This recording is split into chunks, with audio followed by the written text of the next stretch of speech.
India کی طرف جانا ہے، پاکستان کی طرف جانا ہے یا خود مختار رہنا ہے.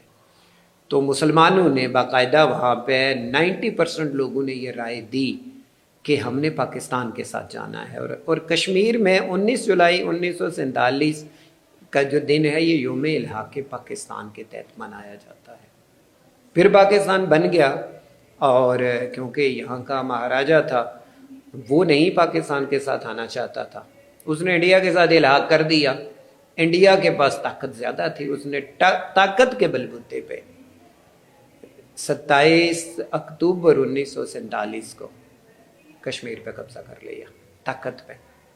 اب یہ اس کے بعد پھر مسئلہ اقوام متحدہ میں چلا گیا. اقوام متحدہ نے کہا کہ جی ٹھیک ہے، وہ جو مسلمانوں کی جو رائے ہے اس کے مطابق فیصلہ کیا جائے گا.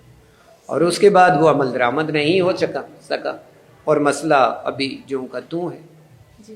پھر اس میں ایک بیداری کی لہر پر مسلمانوں نے پہلے ہم نے کشمیریوں نے ہم نے سیاسی کوشش کی. 1947 سے لے کے 1987 تک سیاسی کوششیں تھیں، جلسے جلوس مظاہرے بیانات اخبارات ان چیزوں سے کہ ہمیں آزادی دی جائے. جب وہ آزادی نہ ملی تو پھر 1987 میں پھر یہ مسلح جہاد شروع ہوا. اور جیسے یہ جہادی تحریک شروع ہوئی تو انڈیا نے 10 لاکھ فوج پھر کشمیر میں بھجوا دی. اور پھر ان جو انڈین افواج ہیں انہوں نے جو ان سے مظالم ہو سکتے تھے وہ تب سے اب تک وہ کر رہے ہیں.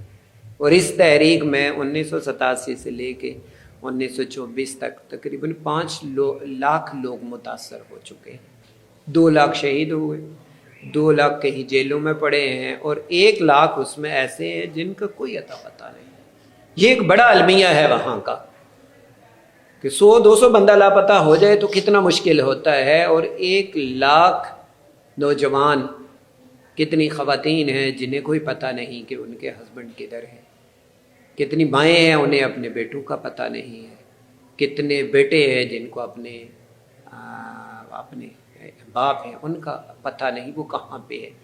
1 لاکھ لوگ اب تک لاپتہ ہو چکے ہیں. تو یہ ایک بڑا ایک المیہ ہے، لیکن کشمیریوں کے جو عزم ہے وہ متزلزل نہیں ہے، وہ قائم ہے.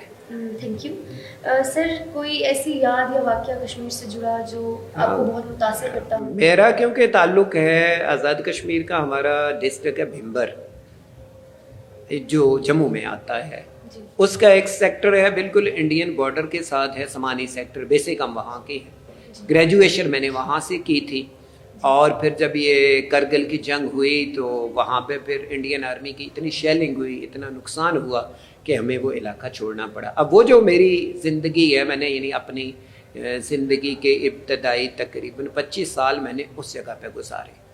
وہاں کا ایک ایسا بہت سارے واقعات ہیں، لیکن ایک واقعہ ہے جس کی نسبت 13 جولائی 1931 کے واقعے کے ساتھ ہے، اور جس پر میں کتاب بھی لکھ رہا ہوں، جس کا نام میں نے رکھا ہے شہدائے کشمیر سے شہدائے بنڈالہ تک.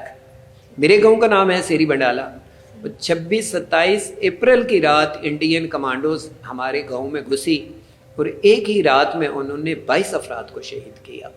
یعنی وہ جو اتنا بڑا انسیڈنٹ تھا، اتنا بڑا سانحہ تھا، جو ہمارے ذہنوں میں آج 26 سال گزرنے کے بعد بھی وہ تڑپتی لاشیں، وہ خون. اور ان 22 میں سے 12 افراد میری فیملی کے تھے، میرے ماموں کی فیملی کے.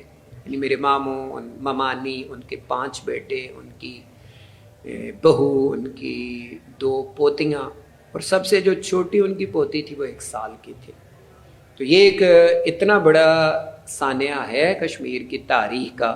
کبھی بھی آپ اس کو 26-27 اپریل 1998 کرگل جنگ سے پہلے یہ 22 افراد کی شہادت ہے. اور آزاد کشمیر میں گھس کے انڈین کمانڈوز نے یہ ایکشن کیا تھا، اور ایک ہی رات میں یہ 2 گھر تھے، اور 2 گھروں میں موجود 22 کے 22 افراد کو رات کے تقریباً 11:30 بجے انہوں نے کمانڈوز کے ایکشن میں انہیں شہید کر دیا گیا. نہیں وہ جو یعنی سب کچھ ہم نے تقریباً اس واقعے کے 15-20 منٹ بعد ہم اس جگہ پہ تھے، تو وہ سب کچھ جو ہم نے اپنی آنکھوں سے دیکھا تھا ہم اس کو آج تک بھول نہیں پائے. سر آپ سے بات کر کے بہت کچھ سیکھنے کو ملا. سر آپ نے افسردہ کر دیا مجھے. میں خود بھی کشمیر سے تعلق رکھتی ہوں. ٹھیک. تو سر آپ کی آمد کا بہت بہت شکریہ. ایک میں اپنے طور پہ ایک بات کرتا چلوں کہ ایک مسئلہ کشمیر کا کل ہم نے یہاں اپنے ہر سپیکر سے یہ بات پوچھی کہ مسئلہ کشمیر کا حل، بہت سارے حل سامنے آئے. ہمارے مظفر آباد کے ایک دوست کل آئے ہوئے تھے، بہت بڑے رائٹر ہیں. انہوں نے جو بات کی وہ مجھے بڑی پسند آئی. میں انہی کی بات، ڈاکٹر حسن بٹ، میں انہی کی بات دہراؤں گا. انہوں نے کہا کہ کشمیر کے مسئلے کے جہاں بہت سارے حل ہیں وہاں پر ایک حل یہ بھی ہے کہ ایک مضبوط پاکستان اس کا حل ہے. کہ پاکستان اگر معاشی لحاظ سے، سیاسی لحاظ سے، طاقت کے لحاظ سے، ٹیکنالوجی کے لحاظ سے مضبوط ہو جاتا ہے تو کل اقوام متحدہ میں وہ دھڑلے سے بات کر سکتا ہے کہ یہ کشمیر ہمارا ہے اور ہم نے، یہ ہماری شارگ ہے اور ہم نے یہ کشمیر حاصل کرنا ہے. تو کشمیر کی جو آزادی ہے وہ ایک مضبوط پاکستان کے ساتھ جڑی ہوئی ہے. اور میں ساری پاکستانی عوام سے یہ کہتا ہوں کہ اپنے سارے اختلافات بھلا کر، اپنے سارے جتنے ذاتی نظریات ہیں، مذہبی اختلافات ہوں، سیاسی اختلافات ہوں، کوئی اور کسی طرح کے بھی اختلافات ہیں، برادریوں کے اختلافات ہوں، چاہے ہمارے صوبہ جات کے اختلافات ہیں، ان ساری چیزوں کو بھلا کر ہم اس پاکستان کو مضبوط کریں. جب یہ پاکستان مضبوط ہوگا تو پھر کشمیر بھی ہمارا ہوگا، بلکہ ساری دنیا پہ ہمارا راج قائم ہو جائے گا. جی سر، بہت شکریہ. بہت شکریہ آپ کا. Thank you.